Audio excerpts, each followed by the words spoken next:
Boa noite, pessoal.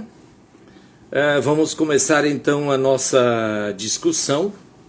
Até que o Dr. Bruno Shaw-Lissow não chega, então eu queria só fazer uma pequena introdução, o porquê dessa live. Então nós estamos vivendo o Novembro Azul, que é uma oportunidade que a gente tem de difundir em todas as categorias sociais a necessidade de a gente preservar a saúde, efetuar tratamento adequado o mais precocemente possível quando alguém exibe um câncer de próstata. E o câncer de próstata, todo mundo sabe, é o tumor mais frequente no homem, excetuando-se os de pele. A nossa ideia é fazer uma difusão hoje de que a oncologia está progredindo muito, as entidades acadêmicas, tanto na Gineco como na URO também. Então, a cura, ela vem automaticamente quando se faz diagnóstico precoce. Mas tem um detalhe. O que nós precisamos é curar o indivíduo, mas com menos sequelas possíveis. Ou seja, a medicina chegou a um patamar de progresso que nós podemos curar o ser humano do câncer de próstata, que é o tumor mais comum. E então, isso deixar o cidadão continente, com a sua performance sexual adequada, etc. Sim, com qualidade de vida boa e a cura, não como antigamente, fazer cirurgias altamente invasivas e deixar o indivíduo sequelado. Estamos vendo a presença agora do nosso interlocutor, que é o professor Bruno Shaw-Lissow, que é um dos urologistas, membros do Fertilità, e ele é preceptor da residência de urologia da USPA Santa Casa, e é o responsável pelas aulas no programa de residência de urologia. Então, seja bem-vindo. O meu nome é Cláudio Telequim, eu sou urologista do Fertilità e sou professor livre docente da Universidade Federal de Ciências da Saúde. Boa noite, Shaw. Boa noite, professor. Tudo bem? Boa noite, pessoal que está assistindo a gente. Que beleza. Obrigado pelo convite. Fiquei bem feliz com o convite. Acho que vai ser bem produtivo nossa conversa aqui sobre câncer de próstata e temas, aspectos gerais da saúde do homem, né?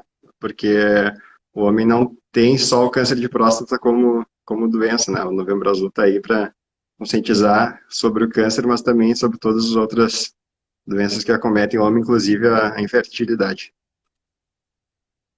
Isso mesmo. Então, inicialmente, nós temos esse ponto assim, resgatar a saúde do indivíduo e preservar e melhorar a qualidade de vida, inclusive a parte reprodutiva.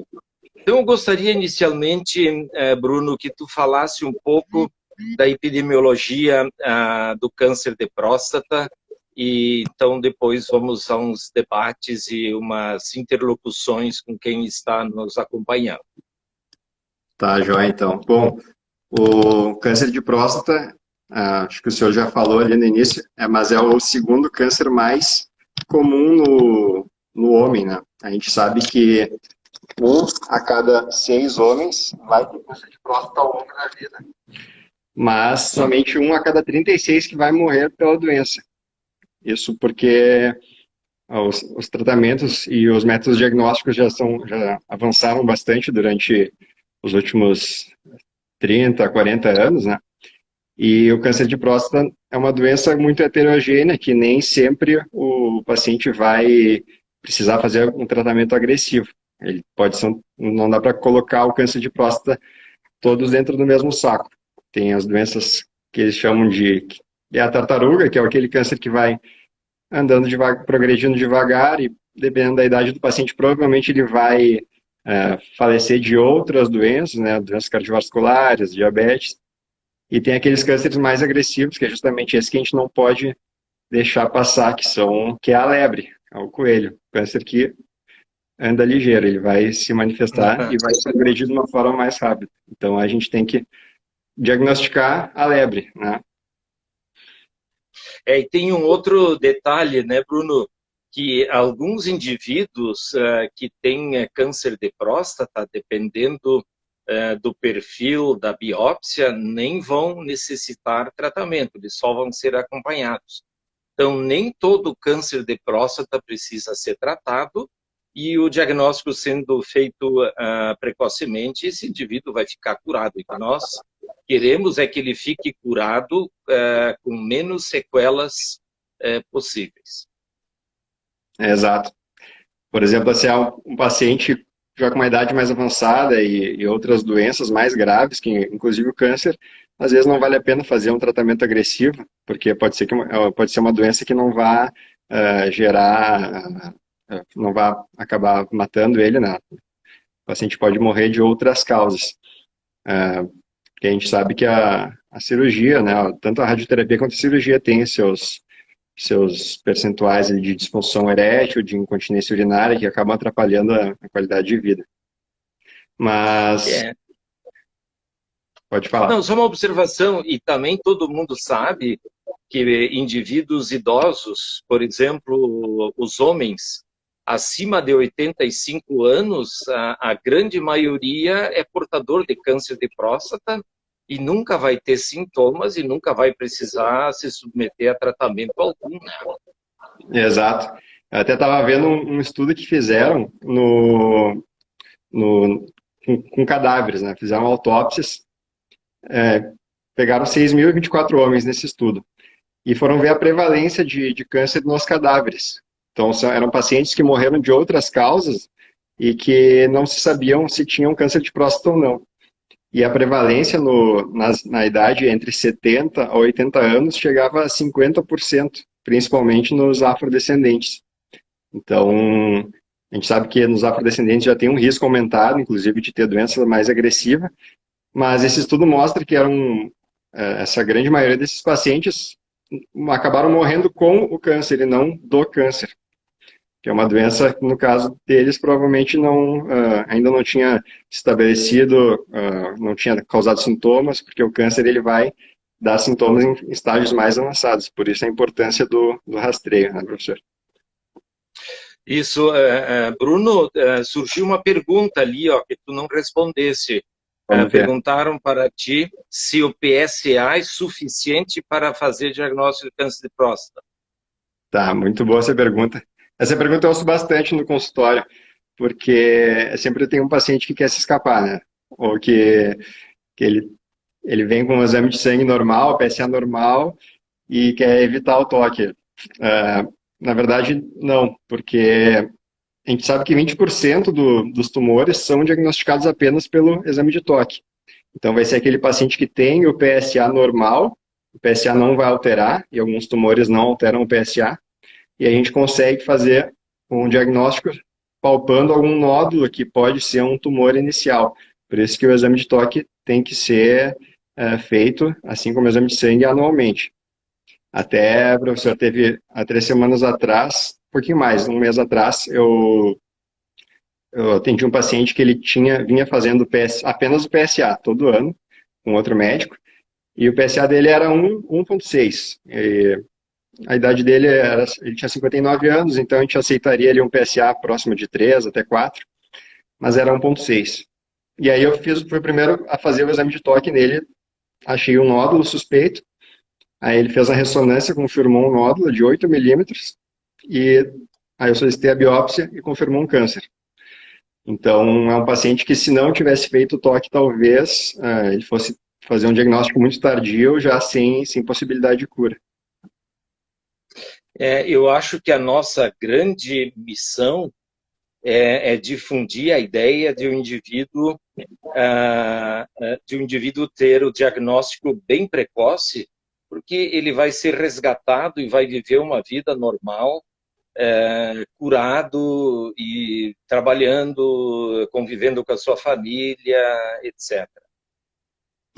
Exatamente. A gente que acaba tratando esse tipo de doença e tem bastante convívio com esse tipo de paciente, a gente pega desde o paciente que não tem que tem aquele tumor inicial, que consegue tratar e segue a vida adiante muito bem, mas também a gente tem aqueles casos mais drásticos de tumores avançados, com metástase óssea, a gente sabe que tem um grande impacto para toda a família do paciente, né? Inclusive para a qualidade de vida do paciente, que ele vai ter dor óssea, pode ter fraturas ósseas pelas metástases.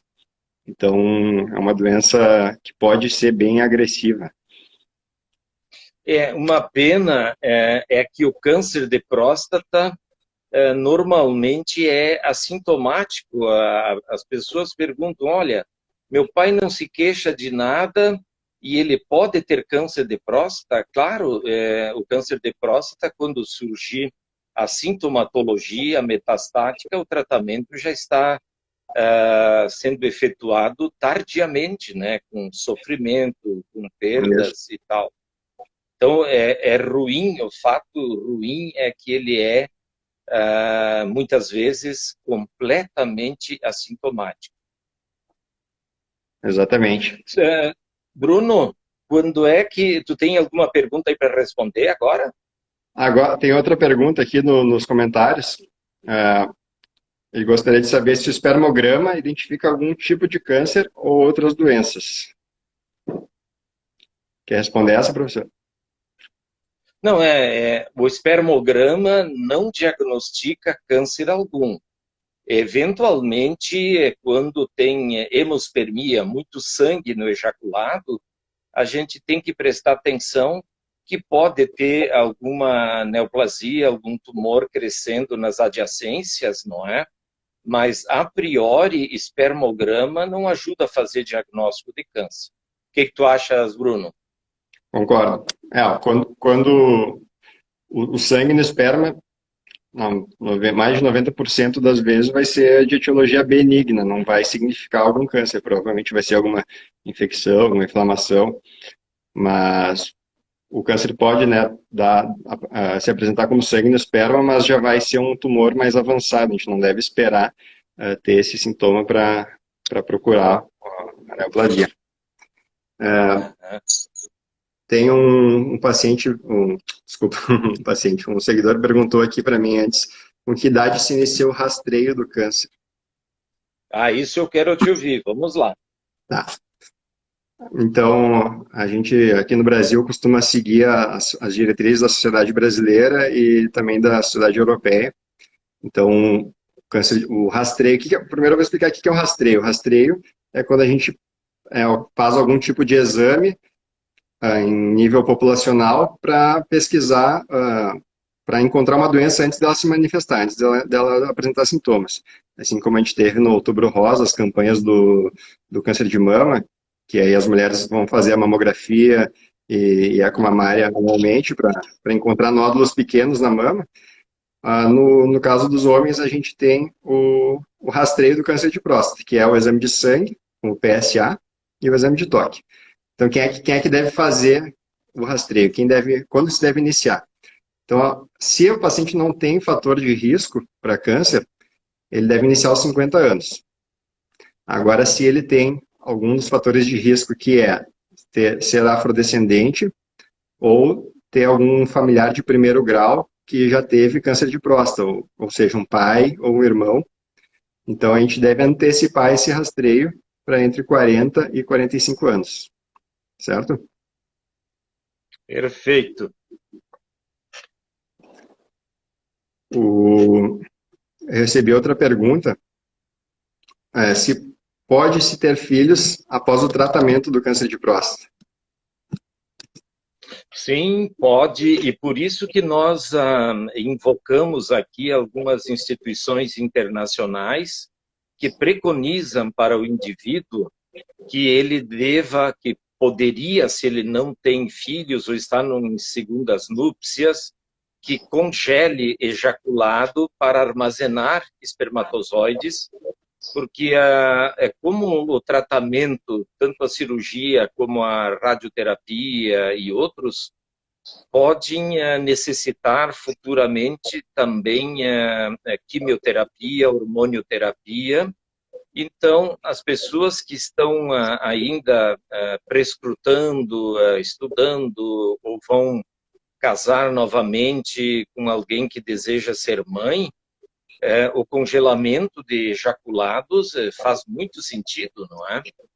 O indivíduo que faz prostatectomia radical, por exemplo, retira também as vesículas seminais e ele vai ter orgasmo sem ejaculação. Então, se ele congelou esse material e eventualmente precisar de outros tratamentos, está salva a paternidade dele, não é? É isso aí. Apesar do câncer ser uma doença da população mais velha, né, a partir dos 50, sempre tem muitos pacientes que nessa idade ainda acabam casando de novo, querem construir uma nova família ou nunca tiveram filhos, então eles vão ter a oportunidade de ter um filho sobre métodos com reprodução assistida, né? Tem uma pergunta ali: se congelar espermatozoides por câncer, o filho não vai nascer com câncer? Não, jamais, não é? Não tem essa. Agora, o indivíduo que tenha um câncer e vai fazer um tratamento, por exemplo, cirúrgico, e alega, a gente escuta isso frequentemente, não, eu não vou congelar nada, porque depois, se eu quiser ter filho, eu vou aspirar do epidídimo, vou aspirar do testículo e poderei ser pai novamente com nova parceira. O melhor é congelar, porque a gente não sabe que tamanho é a doença que ele tem, se ele vai precisar fazer algum tratamento complementar, e mormente quando se usa a ablação androgênica, não é? Então, isso vale a pena congelar. E nós estamos vendo hoje pacientes mais jovens, um pouco com câncer de próstata, não é? Uhum. É isso aí. Talvez só para explicar para quem está nos ouvindo, além da cirurgia e da radioterapia, tem alguns tipos de câncer que vão precisar fazer uma hormonioterapia, que seria um bloqueio hormonal da testosterona. E para a gente ter a produção de espermatozoides adequada, o nosso corpo precisa ter os níveis de testosterona normais. Então, se o paciente vir a precisar fazer um bloqueio hormonal por causa do câncer, ele vai ter uma supressão, uma interrupção da produção de espermatozoides e não vai conseguir gerar uma prole. Perfeito. Tem uma outra condição colocada que o indivíduo que trata o câncer de próstata, ele não vai ter mais orgasmo, não vai ter ereção. Hoje, nenhum homem que trata câncer de próstata vai ficar sem ter libido, a menos que esteja em estado avançado, e também não vai ficar sem orgasmo. A única diferença é que ele vai ter o prazer, vai ter orgasmo, vai ter ereção, e só que não ejacula. Tem alguns fetiches assim que se a pessoa não ejacula, tem parceiras que são preconceituosas com isso, mas na verdade a pessoa vai ter uma vida sexual ativa. Nenhum homem hoje, mesmo que tenha tido alguma complicação cirúrgica, que foi mais ampliada, que teve lesões de alguns nervos, ninguém vai ficar sem ter atividade sexual. Se o indivíduo tem à disposição medicamentos, tenha injeções, tenha outras táticas que nem prótese peniana, etc. Então, ninguém vai apagar, abolir a sexualidade ativa do homem que tratou câncer de próstata. É verdade. Outra pergunta que surgiu, perguntaram se quando faz a cirurgia para o aumento da próstata, a raspagem, a nossa ressecção transuretral da próstata, se isso afeta a potência, se afeta a ereção. A ressecção endoscópica É. da próstata? Não.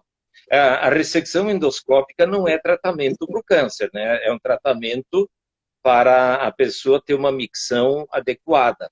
Mas se introduz um aparelho pela uretra e com um sistema complexo, tem tipo de uma enxadinha na extremidade que a gente pisa num pedal e vai ressecando os fragmentos da próstata de tal sorte a desobstruir e ele não tem que levantar inúmeras vezes à noite para urinar. Hoje tem a tática de fazer enucleação, né, por laser, né, o LEP, e também isso aí não causa disfunção erétil. Uma coisa que acomete muito os pacientes e dizem assim, olha, depois que eu fiz essa tal de raspagem, que é uma ressecção endoscópica, eu não sou o mesmo. Mas há um fator psicológico que abate o indivíduo, que teve que ir para o hospital, e não obstante foi precoce, 55 anos, ele esperava não ter isso agora, então a ressecção não vai comprometer a função sexual, mas o indivíduo fica mais abatido, não é? Sim. E tem que ser tratado. Hoje tem as terapias breves aí, behavioristas, que ajudam muito. E todas essas esses eventuais situações que ocorrem pós qualquer manipulação na genitália masculina, cirurgia de uretra, cirurgia de Peyronie, consta do consentimento livre e informado que há um abatimento do indivíduo e que ele, às vezes, em alguns centros, ele faz uma terapia comportamental previamente ao evento cirúrgico e posteriormente é por isso que essa terapia se chama terapia breve e é muito usada aí em vários países. Uhum. O paciente tem que entender, o médico, isso é função do médico, né, explicar que ele pode, essa disfunção erétil que ele vai ter depois desse tipo de procedimento que não causa disfunção erétil, né, no caso a raspagem ou uma vasectomia, uma circuncisão, que é de origem psicológica. Então, o tratamento vai ser com psicoterapia e não com implante de prótese ou injeções, enfim. Até teve uma pergunta aqui se vasectomia também causa disfunção erétil. E quanto tempo depois no caso, o paciente fez vasectomia há 9 anos, ele quer saber se ele reverter, ele vai poder ter filhos após a reversão. Sim, primeiro que a vasectomia não mexe nada com a função sexual. Agora, vocês sabem, né, que às vezes existem indivíduos que querem fazer vasectomia antes do casamento, a noiva não sabe, ou a namorada não sabe, então nós não fazemos sem antes ter uma documentação, uma avaliação psiquiátrica bem consistente. Às vezes são duas, né? Por que ele não vai casar e está escondendo, quer fazer a vasectomia antes, não quer que fique cicatriz no escroto. Mas a vasectomia não influi absolutamente nada na performance sexual.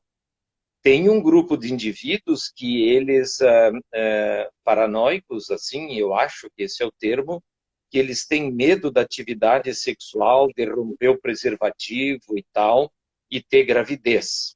Isso é uma coisa, mas não que a vasectomia vai causar dano à performance sexual.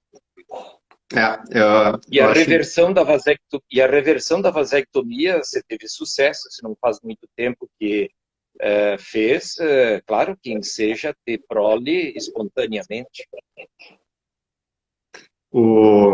Sempre tem que explicar que a vasectomia vai ser interrompido o transporte, o canal que transporta os espermatozoides para o sêmen, e não o transporte do sêmen em si, porque o grande volume do sêmen, do ejaculado, ele vem das vesículas seminais. Então, os espermatozoides, eles são só uma pequena parte, milhões de células, mas que não constituem um volume significativo. Então, o paciente, depois da vasectomia, vai manter a ejaculação normal, a diferença é que no ejacular, no sêmen dele, não vai ter os espermatozoides que vão fecundar. Então, ele vai ficar estéril, mas não vai ficar impotente e vai ter a ejaculação preservada. A vasectomia, ela não diminui o volume do ejaculado. Essa que é a vantagem. Se tu colocares aí sobre a mesa 40 milhões de espermatozoides, tu não vais enxergar absolutamente nada, não é? Então, não diminui o volume do ejaculado. Isso aí. Eu queria que tu comentasse um pouco, para, se não tem perguntas na frente, que tu comentasse um pouco um dos efeitos indesejados pós-prostatectomia. Perdão, tem uma pergunta ali para ti. Há quanto tempo os espermatozoides podem ficar congelados? Definitivamente não tem uma literatura que diga que é 10 anos, 20 anos, 50 anos. É inespecífico qualquer observação, mas isso se mantém por muitos e muitos e muitos anos. Isso aí. O senhor estava comentando sobre os efeitos da prostatectomia. Não, eu queria que tu comentasse um pouco sobre um dos efeitos indesejados, que é a incontinência urinária. Uhum. Sempre que a gente faz essa cirurgia, que é a prostatectomia, é a cirurgia para retirar toda a próstata, inclusive a cápsula, e depois que a próstata é retirada, a próstata é uma glândula do tamanho de uma noz que vai ficar entre a bexiga e a uretra. Então, a urina passa no meio da próstata. Então, no momento que a gente faz a cirurgia para retirar ela, tem que se costurar de novo o canal, né? O canal da urina. Então, tem que costurar a bexiga na uretra novamente. E logo após a próstata, a gente tem o nosso esfíncter, que é o músculo que segura a urina, que nos dá a continência. Então, são estruturas muito próximas. E, em alguns casos, esse esfíncter pode ser lesado na cirurgia e o paciente desenvolver uma incontinência urinária. Não é a maioria dos casos que acontece, é a minoria. Então, o paciente pode, nas primeiras semanas, primeiros meses, ter um certo grau de perda de urina, mas que, conforme vai passando o tempo, ele pode fazer fisioterapia do assoalho pélvico, vai retreinando esses músculos, reaprendendo a contrair esses músculos para recuperar a continência. Claro que tem aquela minoria de pacientes, menos de 5%, que vão precisar usar fralda, não vão conseguir recuperar a continência por completo, mas a grande maioria consegue, com um retreinamento vesical, eles conseguem ter uma vida normal. A fisioterapia, ela é muito eficiente, mas eventuais casos onde houve uma cirurgia mais invasiva, comprometendo a inervação, que estimula o esfíncter, ninguém vai ficar a vida toda usando fralda, porque a gente implanta um esfíncter, um artifício que vai deixar o indivíduo seco. E hoje muita gente que não teria um poder aquisitivo para adquiri-lo, está conseguindo através da justiça, não é? Então, não há o que temer, ninguém vai ficar perdendo urina depois que for fazer uma prostatectomia. Exato. Essa cirurgia a gente já fez bastante lá na Santa Casa, inclusive em pacientes do SUS que conseguiam via judicial. E tinham resultados muito bons, eram pacientes que estavam aí há 3, 5 anos usando fralda, uma qualidade de vida muito ruim, e com esse implante do esfíncter, ele acaba recuperando a continência praticamente da noite para o dia. Então, a gente vê na cara dos pacientes como eles ficam agradecidos e como isso faz diferença na vida deles, né? Conseguir se livrar da fralda e manter conseguir ir no banheiro e urinar, em vez de ficar sempre perdendo urina e com essa dor e todos aqueles inconvenientes. Uma pergunta ali para o senhor. Quem já começou quimioterapia por câncer de testículo pode congelar espermatozoides? Isso depende, a susceptibilidade de cada um difere. Então, como não se sabe, tem gente que contrai mais doenças respiratórias, o outro não. Tem gente que passa perto de uma árvore chamada aroeira, quase vai para a UTI, o outro se esfrega com a aroeira e não tem nada. Então, alguns a gente sempre preconiza, isso é a literatura que preconiza, nós nos estribamos neles, é que guarde, se ele começou a quimioterapia e não teve tempo, não foi avisado, ele vai congelar sim, de qualquer maneira. E subsequentemente, esses gametas vão ser avaliados, mas ele pode colher depois do começo da quimioterapia, como alguém que também iniciou alguma quimioterapia ablativa no câncer de próstata também, esqueceu, ele não está com essa ablação quando começa o tratamento condenado a isso, ele vai congelar, sim. Agora, o indivíduo que fez todo o tratamento quimioterápico com várias drogas e irradiou, daí é uma questão que está sub júdice, né, sobre a congelação e a utilidade desses gametas subsequentemente. Idealmente, quando se diagnostica um tumor de testículo, geralmente, uma grande maioria dos casos é unilateral, só um dos testículos vai ser acometido, e aí ele acaba fazendo a cirurgia para retirar todo aquele testículo. Mas, idealmente, é fazer uma congelação antes do primeiro tratamento, porque a gente não sabe como é que está a produção de espermatozoides do testículo que não tem o tumor, né? Já pode ser um testículo que não funcione e o testículo que funciona melhor seja o que vai ser retirado com a cirurgia. Então, a melhor chance do paciente é ele fazer a cirurgia antes, fazer a congelação antes de iniciar qualquer tratamento, seja cirurgia ou seja a quimioterapia. Uhum. Nós temos alguns pacientes cujos tumores foram bilaterais sincrônicos, não é?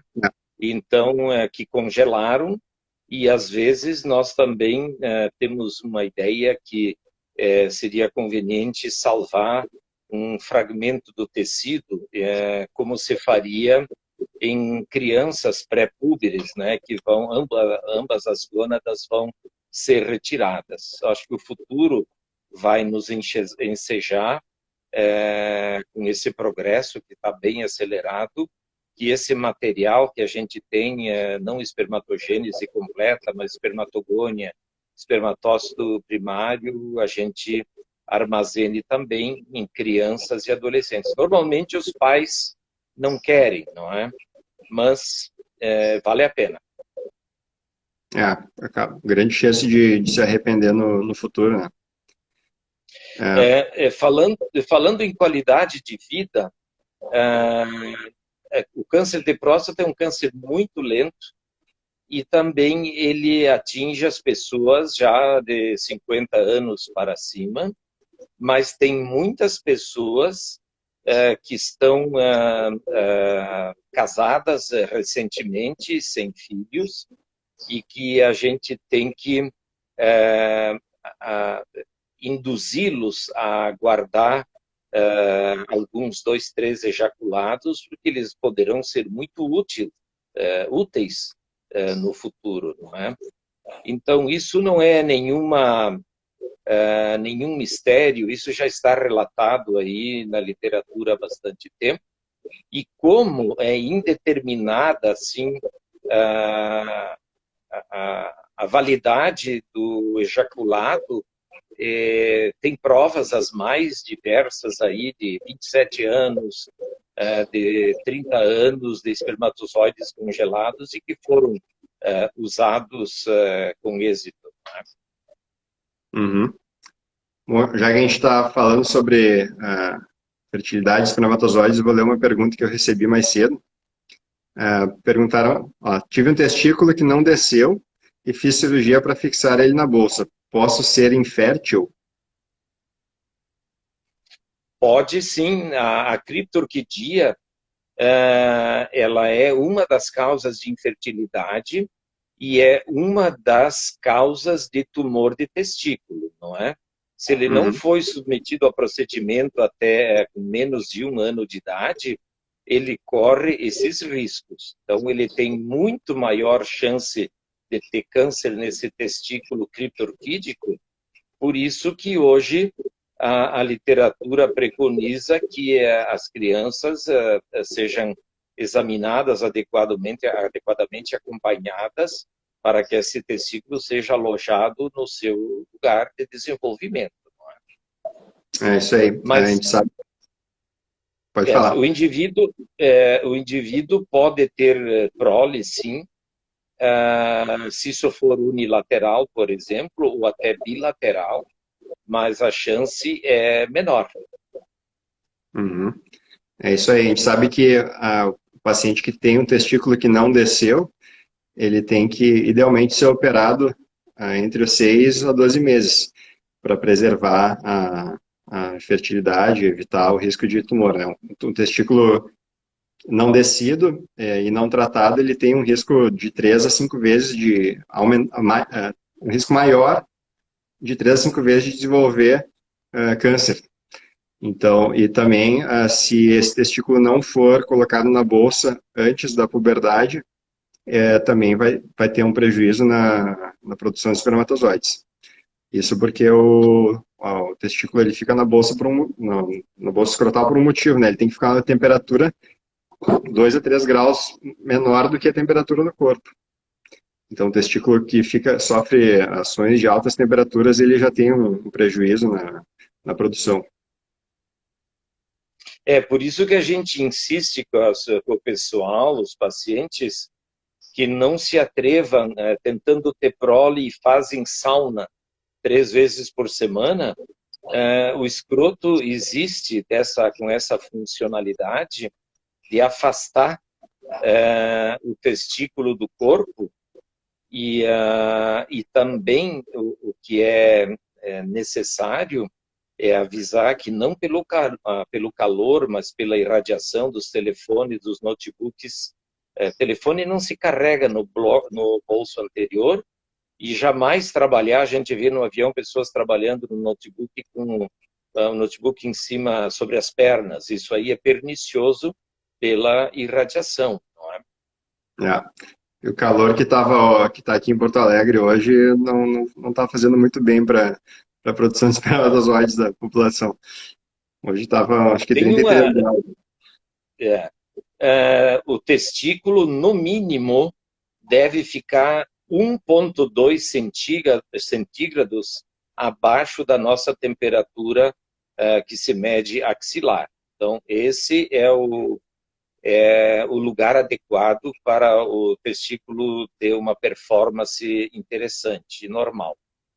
Uhum. Existe um americano que nós conhecemos pessoalmente, que ele inventou um calção gelado para indivíduos que trabalhavam em altos fornos e que à época não existia assim um condicionamento adequado num ambiente de trabalho. Então esse calção gelado, ele era munido por um frasco de água gelada que ele carregava na região dorsal, mesmo no pescoço, para ele poder trabalhar em altos fornos e outras temperaturas.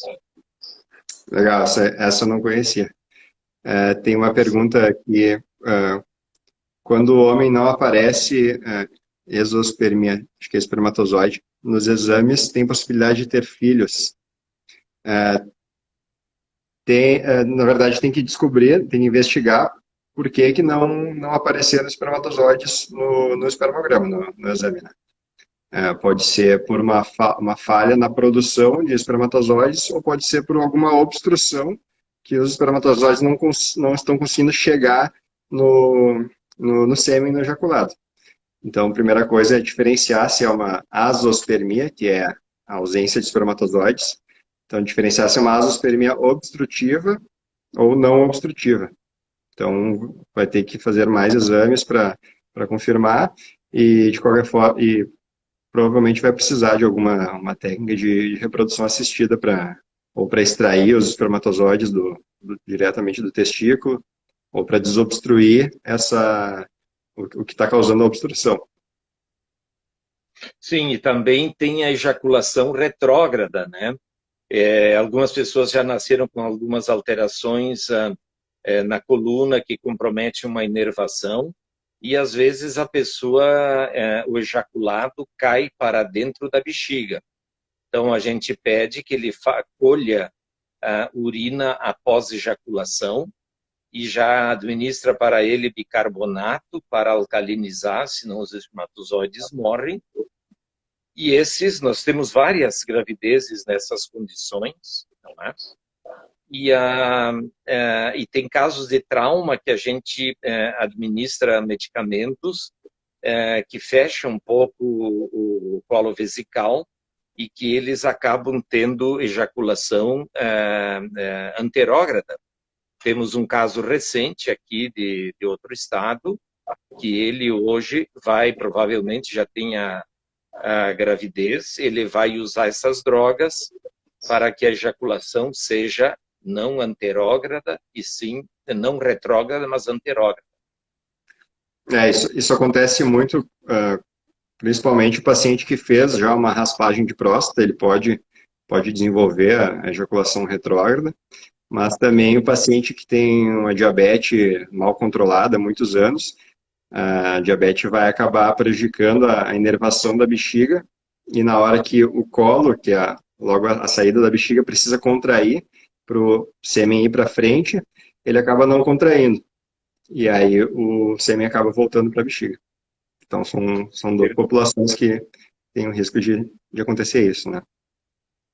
Perfeito. Tem uma outra pergunta aqui no chat. Quando o testículo é um menor que o outro, tem possibilidade de ter filhos? Bom, na verdade, tem que ver qual a diferença de tamanho desse testículo. É normal um testículo ser um pouco maior que o outro. Dificilmente os dois testículos vão ter exatamente o mesmo tamanho.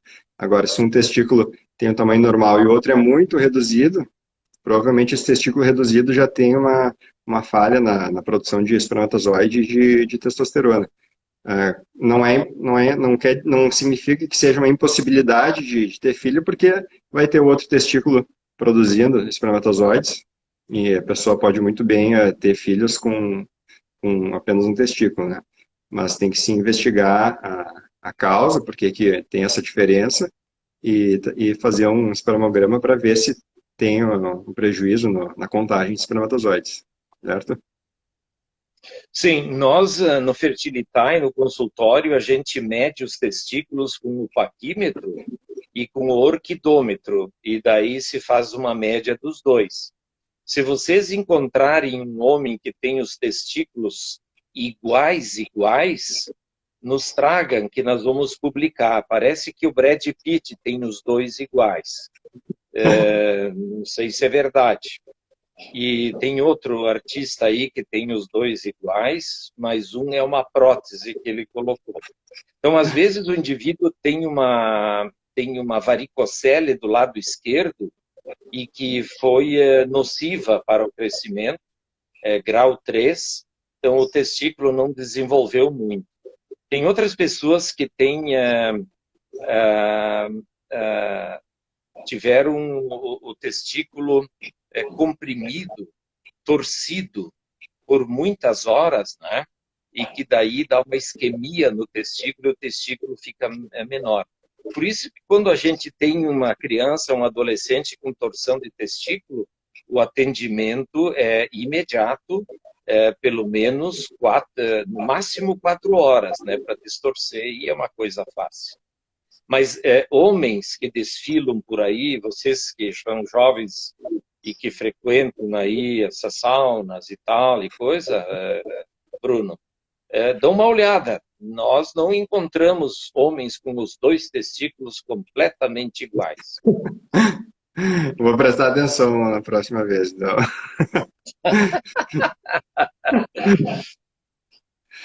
O... Pode fazer mais de uma punção nos testículos? Pode sim, né? Ah, Pode fazer várias. é, se o paciente fez uma punção e não conseguiu extrair, ou pode tentar no outro testículo, ou repetir a punção no mesmo testículo também. Então, isso não afeta. Verdade. É, ó, outra pergunta. Como se extrai espermatozoide do testículo? Bom, a extração de espermatozoide do epidídimo se chama PESA, não é? Percutânea Sperm Aspiration. E do testículo se chama TESA, né? Testicular Sperm Aspiration. E do testículo também pode ocorrer a necessidade de TESE, que é Testicular Sperm Extraction. Daí tem que fazer uma incisão pequena, abrir a albugínea e daí retirar o material que no laboratório eles vão dizer se é suficiente ou não. E para situações mais dramáticas, a gente, ao invés de tese, a gente usa a microtese, que daí é um procedimento cirúrgico e antes de efetuar isso, a gente tem que fazer um CT para ver se tem células germinativas e não só espermatogônia, não é? Então, a gente faz uma incisão de 2,5 centímetros no escroto, aborda ambos os testículos, abre a albugínea, e daí, com o uso de microscópio, que aumenta assim de 12 a 18 vezes, a gente localiza áreas mais esbranquiçadas, onde são nichos onde a gente pode localizar espermatozoide. Isso faz lembrar e deve ser lembrado que o testículo ele não é homogêneo, que fabrica nos túbulos em todas as áreas. Às vezes tem um nicho numa parte mediana, tem um nicho muito pequeno num outro ângulo. Então, a microtese é o procedimento derradeiro para essa pessoa ter prole com seu DNA. Isso aí. É, tem uma outra pergunta, e antes eu vou contar um caso, e depois eu vou ler a pergunta. Atendi um paciente que ele veio investigar a infertilidade, já estava há um ano tentando ter filhos com a esposa, paciente jovem, tinha 30 anos, a esposa também, a esposa tinha 27. E ele me trouxe um espermograma que tinha uma concentração de 5 milhões por ml.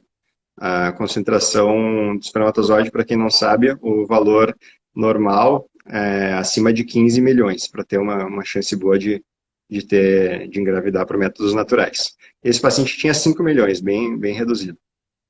Então, acabei fazendo investigação hormonal e ele me pediu valores de testosterona. Ele tinha uma testosterona de 2.300. O que o senhor acha desse valor de testosterona? Quanto deu mesmo? 2.300. Para quem não sabe, o valor normal é entre 300 e 900. Esse tu vais ver ainda, como eu já vi nesses anos todos, muitos. Uma das sacanagens que se faz para o organismo é a pessoa usar testosterona, andrógenos para ficar com uma musculatura exuberante. Então, ela faz um bloqueio do eixo hipotálamo hipofisário gonadal. É uma das maneiras mais interessantes de fazer anticoncepcional masculino. E isso é muito comum, nós já fizemos visitas no passado, faz tempo isso, em academias, onde eu fui numa academia e botei um boné e digo, vocês aceitam velho aí também? Sim. Digo, olha, eu estou mal, e etc, etc. Daí o sujeito me vendeu uma ampola de testosterona para cavalos de competição. E eu comprei para mostrar isso para o pai de uma aluna que não queria que a filha participasse desse estudo, que a gente estava mexendo com coisas perigosas.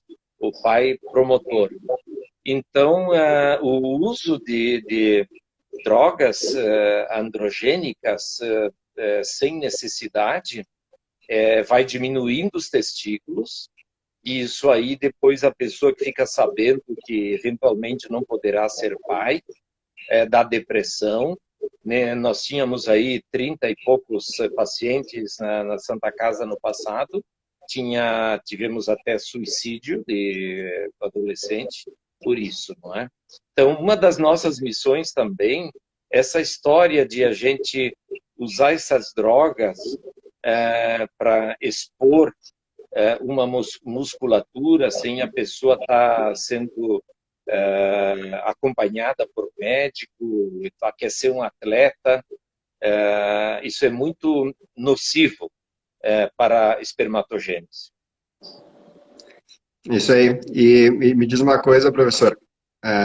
Era boa essa testosterona para cavalo? Não experimentei, mas eu tenho ela guardado. Se vocês quiserem fazer um teste, usar 0,1 ml. Bom, sabe quanto eu paguei essa ampola? R$ 200. Depois eu tive que pedir dinheiro emprestado para a esposa, né, para pagar a ampola.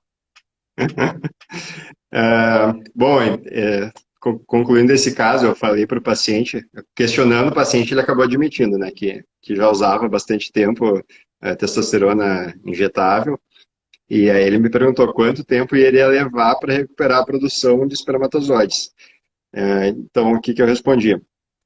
Que, na verdade, o testículo precisa de testosterona para produzir espermatozoides, mas a testosterona tem que ser própria do testículo, né? Tem que ser uma testosterona intratesticular. Quando a gente usa hormônios que vêm de fora, os hormônios exógenos, injetáveis, ele acaba realmente fazendo esse bloqueio na produção. Então, orientei o paciente a interromper por completo a produção, mas tive que explicar que não tinha garantias de que iria recuperar, né, a produção natural dele, e que isso até poderia levar 6 meses a 1 ano, caso fosse voltar. Perfeito. Nós temos bastante casos de indivíduos que, quando comparecem à consulta, tem assim 1.800 de testosterona, FSH 0,2, LH 0, alguma coisa, não é? E a musculatura. Esse narcisismo, ele devia ser combatido, não é?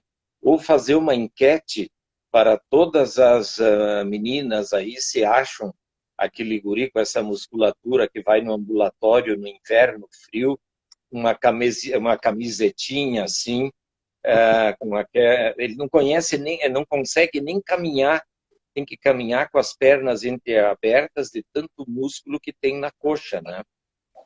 Então, eles ficam, como mal traduzindo do inglês, com testículos ovo de pomba.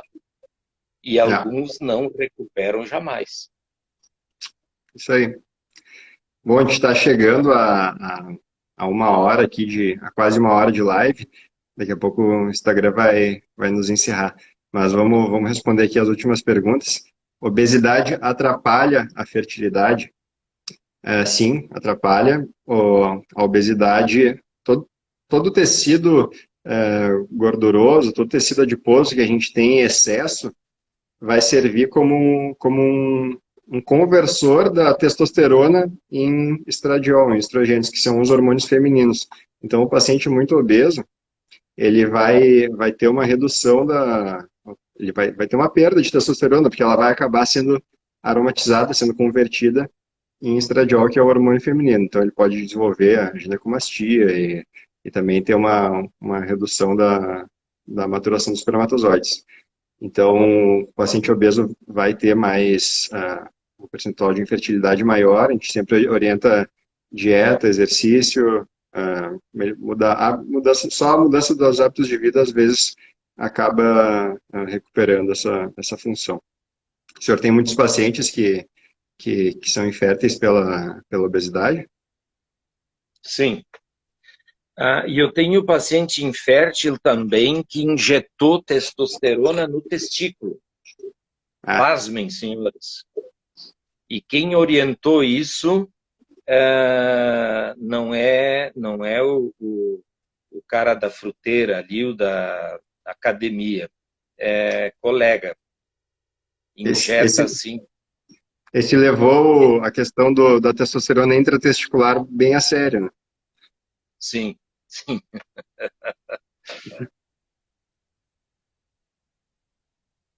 Tem outra pergunta ali para ti. Insônia? Ronco com apneia é pernicioso para a espermatogênese. Ronco com apneia. Não é? E o sono, para o indivíduo não ter maiores dificuldades, segundo a literatura, o indivíduo devia dormir pelo menos 7 horas ao dia, para que a fábrica de espermatozoide funcione bem. Isso aí. Isso aí, Bruno, eu quero te agradecer muito, né? Eu acho que o pessoal já está cansado de tanto a gente trovar aqui. Mas quero te agradecer muito a tua presença aí. E eu sei que tu está fazendo um trabalho bom aí no Ative, não é? E lá na Santa Casa eu te acompanho no dia a dia, lá tu trabalha mais ou menos até, né? Eu tento me Trabalho esforçar. é muito bom. Aí tem outra coisa, quanto dá para beber sem atrapalhar a fertilidade? Bom, olha aqui, o sujeito que tomar uma long neck por dia, ou 2 cálicezinhos de vinho, não vai ser infértil, tá? Agora, aquele que tomar, como tem aí em algumas cidades, tipo Tiger River, que tomam aperitivos para abrir o apetite, isso é uma história, chega a ser obscena, né? Que história é essa de tomar uísque, vodka, gin para abrir o apetite? Se o indivíduo só abre o apetite assim, vamos interná-lo. Então, bebidas destiladas só prejudicam a espermatogênese. Só. Bom, pessoal, muito obrigado pela atenção de vocês. E agradeço também o Dr. Bruno Chaulisson, e ele que é um estudioso da matéria e certamente vai despontar aí no mundo afora se ele passou no exame que ele fez ontem lá em São Paulo para a Sociedade Brasileira de Urologia, tá? Eu que agradeço, é isso. Eu que agradeço o Chegamos. convite. Tá bom. Fiquei feliz aí com a nossa live. Acho que deu para esclarecer bastante dúvida. Quem quiser me seguir no Instagram, tá ali, o Uro Bruno Chau, tudo junto. E é isso aí, professor. Vamos marcar outras para continuar Vamos lá. nossa conversa. Muito bem. Um abraço para todos. E a nossa ideia, então, é difundir que as pessoas devem ter cuidado, fazer diagnóstico precoce do câncer de próstata, e aqueles que, eventualmente, ainda estão planejando família, colher 2, 3 ejaculados e congelar para quando for oportuno, então, obter a gravidez. Um abraço a todos e boa noite. Tchau, tchau. Tchau.